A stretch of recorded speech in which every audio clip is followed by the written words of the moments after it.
Video जर आवडला तर चॅनलला सबस्क्राईब करायचं आहे, सोबतच व्हिडिओची लिंक मित्रांपर्यंत शेअर करायचं आहे आणि व्हिडिओला लाईक करायचं आहे.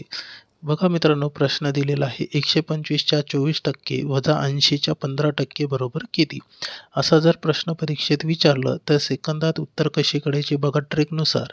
या ठिकाणी सुरुवातीला मांडणी कशी करायची, 125च्या म्हणजेच 125 लिहून घेतले, च्या म्हणजेच गुणाकार 24% आहे, 24%ला आपण 24 छेदामध्ये 100 लिहितो.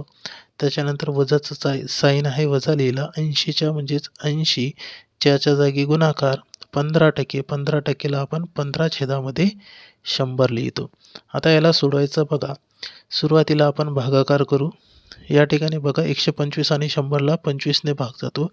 25 चुक 100, 25 पाचा 125, 4ने 24ला भाग देऊ, 4 एक 4, 4 सक 24. ठीक आहे. किती आला या ठिकाणी 5 गुणिले 6, 5 गुणिले 6 लिहून घेतलंय. वजा आहे जशाला तसे. आता याला सोडवायचं. बघा या ठिकाणी हा शून्य कॅन्सल केलंय.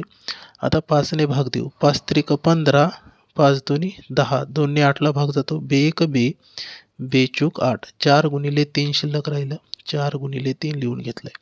आता याला सोडायचं बघा. 5 गुणिले 6 केलं तर 6 पंच 30, वजाला वजा लिहिलं. 4 गुणिले 3, 4 त्रिक 12. 30 मधून 12 जर वजा केले तर किती शिल्लक राहतात मित्रांनो? 18.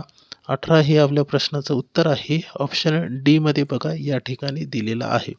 समजले? ठीक आहे मित्रांनो, RRB साठी असे प्रश्न परीक्षेला विचारले जातात. ठीक आहे.